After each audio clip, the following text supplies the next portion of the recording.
In this video, I will guide you on how to add instant reply on Instagram. First, open the Instagram app. Now tap on your profile icon in the bottom right corner and check whether you see professional dashboard above the edit profile option. If you do, your account is already set up as professional account. If not, switch your account to creator or business account.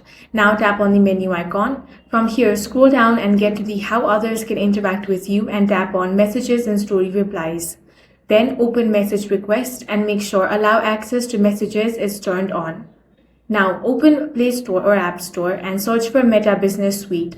Then install the application. Once installed, open it. Now tap on Login with a different account. Then select Login with Instagram. Select the Instagram account you want to manage and tap Allow, followed by Get Started. Inside Meta Business Suite, tap on the More option. Then from here, select Settings. Now scroll to Instagram settings and tap Automations. Next, select Instant Reply and turn on Toggle for Instagram. Then tap on the pencil icon to edit the automatic message. You can delete the default message and enter your own reply.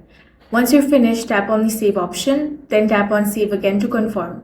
Your Instagram Instant Reply is now enabled, so eligible incoming messages can receive your automatic response. That's all for this video. If you found it useful, make sure to hit the like button and subscribe for more videos like this.